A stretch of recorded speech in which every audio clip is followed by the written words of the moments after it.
Hi guys, we're starting a new series, Gemini North Node. Gemini North Node, I'm wearing my newspaper shirt because Gemini has to do with communication, information, sharing information, gathering information, thinking, writing, talking, discussing. That's Gemini. So we're going to talk a lot because we're in Gemini territory. But first we have to examine your South Node in Sagittarius and give you a general idea. So those of you who have South Node in Sagittarius, I'll be honest with you, I'm kind of surprised that you are watching this video because Sagittarius South Nodes, they don't really like to listen and they don't really think they need to learn anything because they think they know it all. And to their defense, you guys do know it all because you guys did so much in your lifetimes. You explored yourself to the end. I mean, you went literally to the ends of the world in your exploration because more than anything, Sagittarius loves freedom. Loves freedom of movement, freedom of going, freedom of finding out, of discovering. You know, they're the wanderer, the nomad, the gypsy, the one that just, you know, leaves the house in the morning and says, I have no idea where I'm going, but I know that I'm going to have a blast today. And that's what you guys know how to do. You know how to have fun. You know how to make the best of wherever you are. And wherever you are, there's fun around you. You guys are pranksters, tricksters. You love to have fun. Fun is a big part of you. And you guys are larger than life. You know, you have so much energy in you. You know, Sagittarius is a fire sign and it's a very mobile fire sign. You know, it's the liver of life. You know how to live life. You've lived a lot of lives with a lot of experience. You've gathered a lot of knowledge about the universe, about the world around you, about other countries, religions, philosophies. I mean, you explored everything and you have so much to share with the world. A bright example, an awesome example of a Sagittarius South Node is Mr. Donald Trump. Amazing example because the guy doesn't care what you think about him. He doesn't care how you perceive him. He just is. And Sagittarius is larger than life. Sagittarius is goofy and aloof and just so much fun. And we're gonna talk about the way that Sagittarius South Node went to the extreme, because if it's in your South Node, that means you overdid the qualities of Sagittarius. You overplayed them. So somebody who doesn't like to listen to others, doesn't care what you have to say, thinks that, I would say that everybody else around them is stupid and small and afraid and just boring, you know, plain boring. And Sagittarius thinks it's probably the coolest thing in the world. So lifetime is like that. Lifetimes of exploration, lifetimes of exploring everything from philosophy to religion to other countries to the world in general, you know, different foods, different customs. So you are my Gemini Sagittarius people, that axis of the nodes. You guys are my teachers, my speakers, you guys have so much to share with the world, and every sign, each one of you does it in a different way, you know. So as a Sagittarius South Node, you guys were the crazy preachers, the ones that, you know, preached doomsday, the ones that, you know, you led crowds, you know, you were so fanatic in your thinking and in your perceptions. You kind of lost yourself in this big world, you know, you kind of went to the deep end. And because of that, you may have these crazy fanatic ideas. And a lot of times, if somebody talks to you, they'll be like, God, do you ever just shut up? Or like, hey, can I say something? Or like, hey, you think you know it all. And God forbid you argue with a Sagittarius South Node, because I would argue you and you will just be left there, you know, they'll burn the shit out of you because they're fire that's strong, that's lively and fun. I love Sagittarius energy and Gemini energy, I do. So I always have fun interacting with people like that because they don't care. They just say what they think. They have their truth. Boom. If you don't like it, I'll find somebody else to listen to me.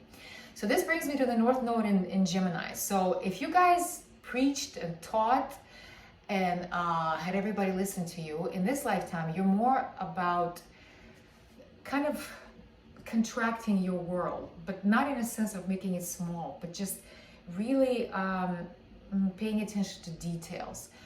Paying attention to other people, listening to other people, let somebody else talk for once, learn something from another, let another one speak. You know, Gemini North Nodes are very curious and they love information. They love exchange of information. And so with a Gemini North Node, you're here to kind of slow down. You know, I know it's hard because you're so used to having that freedom, and you kind of have to just kind of slow down and, you know, let others talk, let others speak, let others share information and learn something from your interaction with people, and not look at people as stupid and scared and mediocre, but look at them as like, hey, I can learn something from everybody, you know, because you are open-minded and you are cool about interacting with anybody. You know, you can interact with royalty the same as you can interact with, you know, somebody off the street. Like, you're cool about that because you're very inclusive.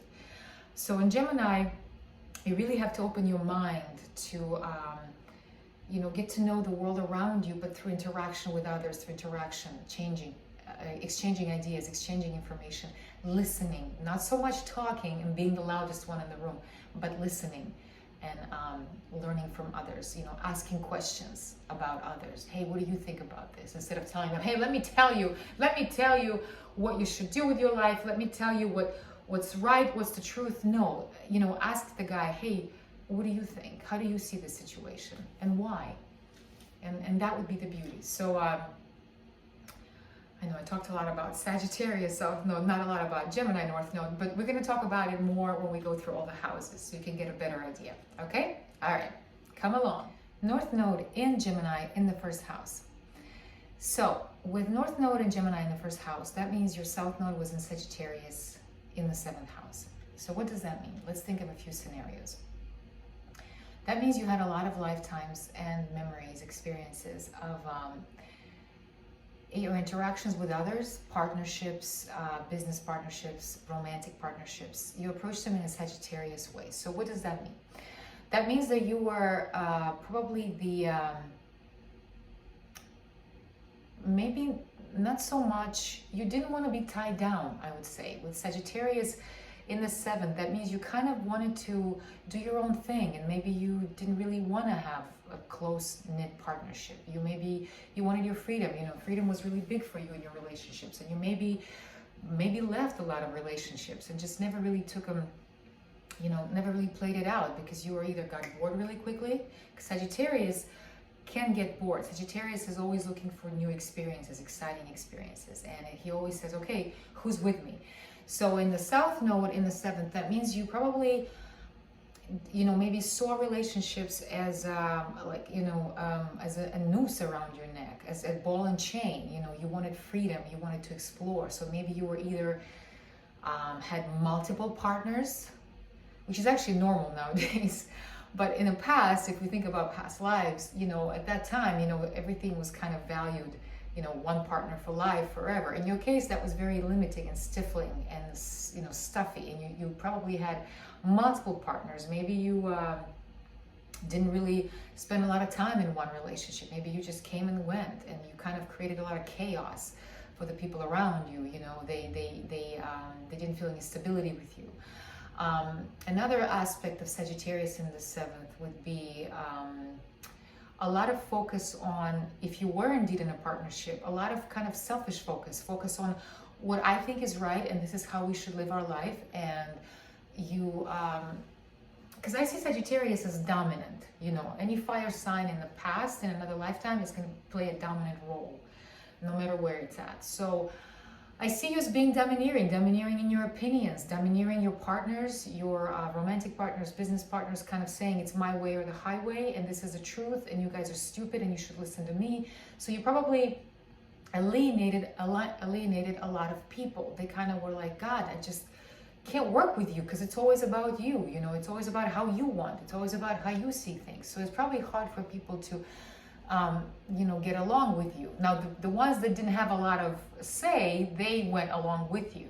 But the ones that were, you know, a little stronger in their voice, they were like, you know, I can't work with you. You're too much. You take over the situation, and, you know, I can't express myself. So there's a lot of like dominant ideas about how a partnership should be, and also another manifestation could be that you, you know, Sagittarius doesn't have much patience. He just kind of comes in, and if it's not going the way he wants to, he can be very stubborn too. He can kind of just say, this is how we're going to do it, and you all have to agree with me. So he doesn't have a lot of patience. Sagittarius comes in and says, all right, if you guys don't like it, I'm just going to leave. I'll find another tribe to listen to me. So in that way, you kind of, you know, you're dominant, you're dogmatic like that. And so you're, I think at the end of the day, because you're always running away, not running away, but you're always kind of being alienated by people, because people were saying, I can't be around you because you're just always overpowering everything. So you kind of maybe found yourself alone a lot of times, because you're just like, all right, then I don't need anybody. So it's very hard for you to kind of interact with people, because the only way you know how to interact is that Sagittarian, I know it all idea, you know. So you kind of found yourself alone, and you kind of, maybe you didn't even really know how to get along with people. You really didn't know how to be with a partner. You know, you just kind of always thought of yourself first. And because of that, you couldn't form like really good bonds with another. And so you're always kind of on your own, that lone wolf, that gypsy, that nomad that just said, okay, then, you know, I don't love you anymore. And you leave. And so now with North Node and Gemini in the first, you're kind of here to be expressive. Be expressive. First house is your expression. It's your body. It's how you dress. It's how you present yourself. It's when you walk into a room, you know. So Gemini here, you know, it's like having Gemini ascendant. You're lively. You're lively in your expression. You get involved with the environment around you. You get involved with, you know, with the people around you, but not in a domineering kind of way, but in a very curious way, in a playful way. Because Sagittarius, because it's so dogmatic and stubborn, can be heavy. You know, they can be fun, but a Sagittarius that's dogmatic is not fun. You know, he's just that preacher that's like, hey, listen to me and whatever. And so in the first house in Gemini, you're here to be light. You're here to let go of that heaviness, stubbornness. You're here to be curious. You're here to be, you know, explore the way you dress. Be very eclectic in the way you dress. Be very playful in the way you dress. And conversation starter, you know, in the way you dress, the way you express yourself. You're here to be almost like an actor, somebody who's, you know, fun, a comedian. You know, Geminis, they're such good storytellers. And so you can be really, you can engage a room in a very fun way, and you probably have a very funny disposition about you. You know, you have that like light glimmer in your eyes, that little mischief that Gemini has. And so you would be fun to be around. Like your goal in a way is to be fun to be around, but not trying to do that, but just being. Because with Gemini in the first, you have that jokester in you. You have that fun guy or girl who can be the life of the party, but not in a domineering kind of way, the way you're used to. And in the way where you can't establish connections with people, and you kind of don't know how to approach them unless you come in and you go like a caveman. Okay, that's perfect. Caveman mentality, you know, this is what we're gonna do. You're here to be light. You're here to be like the air, you know, Gemini is air. So I'm sure you're used to almost feeling aloof around people and maybe don't really know how to approach them unless you just come over and, you know, put them over your shoulder and carry them away. The caveman mentality is perfect for this. You're here to kind of be fluid and you know, as far as clothing, let's say, or your body, Sagittarius in the seventh. Sagittarius, because it can be stubborn and set in its own way, sometimes it doesn't care the way it's dressed. It doesn't care the way it presents itself, because it doesn't care. It really only cares about what he thinks, what's in his heart, and what he believes is the truth. And so he may look really dirty sometimes, and he may look kind of like doesn't care about how he looks, you know, his appearance or whatever. So I would say with Gemini in the first, you're really here to, you know, pay attention, detail. Gemini is detail, you know, and creativity, but in a very like mental way. You know, pay attention how you dress, you know, change your outfits. Let your outfits be a conversation starter. You know, there's a very creative guy inside of you that wants to come out. So let them out. Crazy ideas, creative ideas. What else? So yeah, your speech, the way you're gonna speak is gonna be engaging. You know, ask questions, be curious, ask people why they dress this way. Ask them why. You know, try to understand people versus coming in and just start to teach them or preach to them. You know, try to understand them, become friends with them, start up a conversation. Don't be shy. Come in and walk into a room and say, hi, my name is this. Hi, my name is this. And start talking and talking and listening, and watch your idea to dominate. You know, watch for that tendency. Because you're going to alienate people again, and then you're alone again. You're going to be alone again. And you don't want to be alone anymore. You're here to interact with the environment, okay? I hope that makes sense.